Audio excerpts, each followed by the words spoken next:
Assalamualaikum warahmatullahi wabarakatuh. Selamat pagi Bapak dosen. Perkenalkan, nama saya Fikri Zulfan Yogi Pratama dengan NIM 252348. Pada kesempatan ini saya akan mempresentasikan ringkasan materi mengenai komunikasi profesional dan presentasi teknik. Kalau mendengar kata komunikasi mungkin terdengar seperti materi yang sederhana, tapi sebenarnya khususnya di dunia teknik, kemampuan komunikasi itu sama pentingnya dengan kemampuan menghitung atau mendesain. Karena sebagus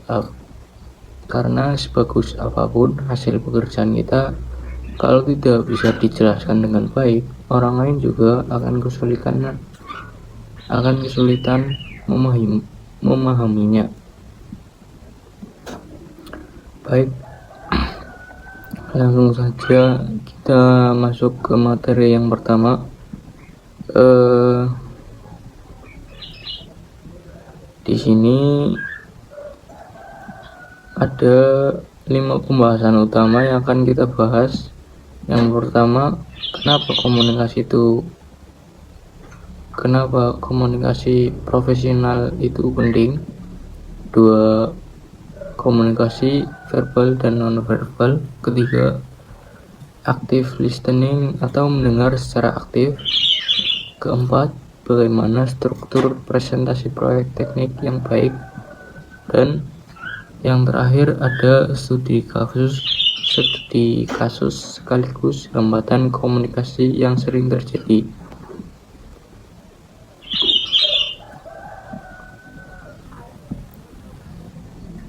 Kalau kita lihat di slide ini, ternyata sekitar 70% waktu kerja seseorang manajer dihabiskan untuk berkomunikasi. Artinya komunikasi memang menjadi bagian penting dalam dunia kerja. Misalnya nanti ketika kita sudah bekerja sebagai engineer, kita pasti tidak bekerja sendirian. Kita akan berdiskusi dengan tim produksi, quality control, maintenance, bahkan bertemu dengan klien.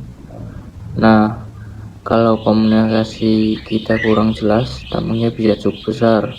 Misalnya gambar kerja salah dipahami, proses produksi menjadi terlambat, atau bahkan bisa menyebabkan kesalahan saat proses pemasangan. Selain itu, seorang engineer juga sering diminta menjelaskan hasil pekerjaannya kepada orang yang bukan dari bidang teknik. Jadi kita harus bisa menyampaikan hal ini yang rumit menjadi lebih sederhana tanpa menghilangkan inti pembahasannya. Menurut saya, kemampuan komunikasi ini bisa menjadi nilai tambah dibanding kemampuan teknis saja. Selanjutnya ada komunikasi verbal dan non-verbal.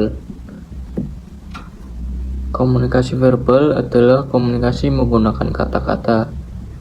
Kalau menjelaskan sesuatu, usahakan menggunakan bahasa yang jelas, langsung ke inti pembahasan, dan jangan terlalu banyak memakai istilah teknik kalau audiensnya orang awam.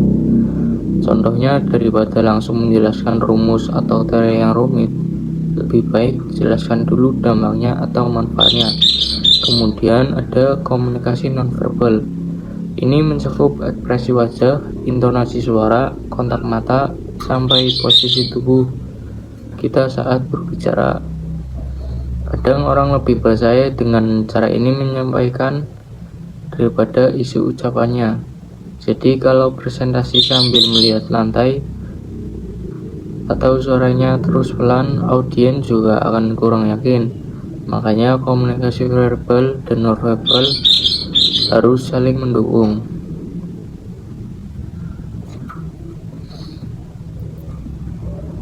Berikutnya yaitu active listening.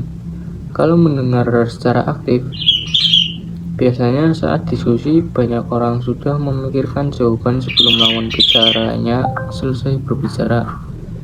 Padahal yang lebih penting adalah memahami dulu apa yang sedang disampaikan. Caranya cukup sederhana.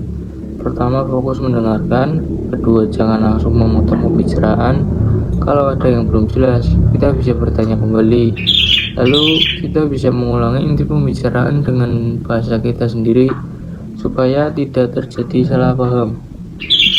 Di lingkungan kerja teknik, kemampuan seperti ini sangat penting karena sebagian besar pekerjaan dilakukan secara tim.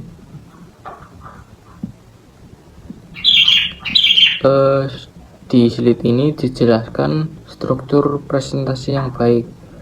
Urutannya dimulai dari opening, kemudian problem,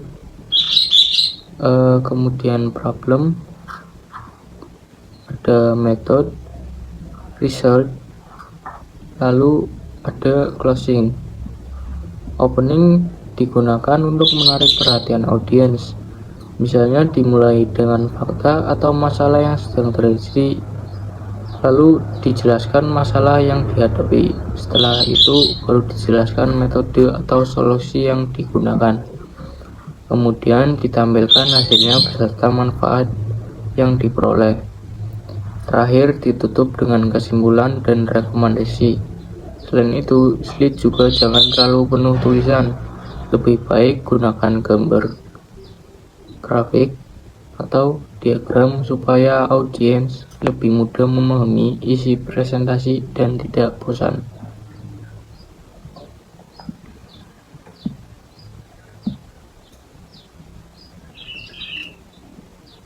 Hambatan komunikasi dan mengelola tanya jawab. Walaupun materi kita sudah bagus, tetap ada beberapa hambatan komunikasi yang sering terjadi. Yang pertama adalah terlalu banyak menggunakan istilah teknis. Yang kedua, informasi di slide terlalu banyak sehingga audiens bingung menentukan poin utamanya. Kemudian ada juga kesalahan karena kita menganggap semua orang sudah memahami materi yang kita jelaskan. Kalau masuk sesi tanya jawab, usahakan langsung menjawab. Ambil waktu sekitar 2 atau 3 detik untuk berpikir. Kalau memang belum mengetahui jawabannya, lebih baik jujur dan mengatakan akan mencari informasi lebih lanjut daripada memberikan jawaban yang kurang tepat. Menurut saya, sikap seperti itu justru menunjukkan profesionalisme.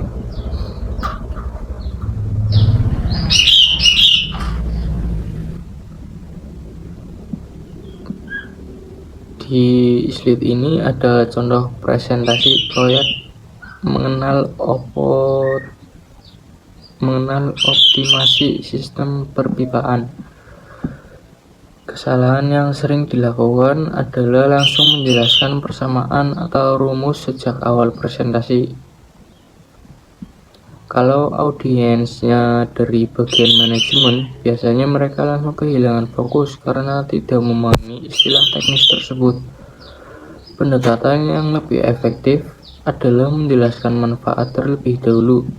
Misalnya, dengan sistem baru ini perusahaan bisa menghemat biaya operasional sekitar 120 juta setiap tahun. Kalau manfaatnya sudah dipahami, biasanya audiens akan lebih tertarik mendengarkan penjelasan teknisnya. Jadi intinya kita harus menyesuaikan cara berbicara dengan siapa yang menjadi audiens kita. Sebagai penutup, ada beberapa hal yang bisa kita simpulkan. Yang pertama, komunikasi merupakan salah satu kemampuan penting yang harus dimiliki seorang engineer. Kedua, komunikasi verbal dan non-verbal harus berjalan seimbang supaya pesan yang kita sampaikan lebih mudah dipahami. Ketiga, kemampuan mendengar secara aktif juga sangat penting agar kerjasama dalam tim berjalan dengan baik. Dan yang terakhir, saat presentasi kita harus menyesuaikan bahasa dengan audiens sehingga informasi yang kita sampaikan benar-benar diterima. Mungkin itu saja yang dapat saya sampaikan pada presentasi kali ini. Mohon maaf apabila masih ada kekurangan. Terima kasih atas perhatian Bapak dosen dan rekan-rekan semua. Wassalamualaikum warahmatullahi wabarakatuh.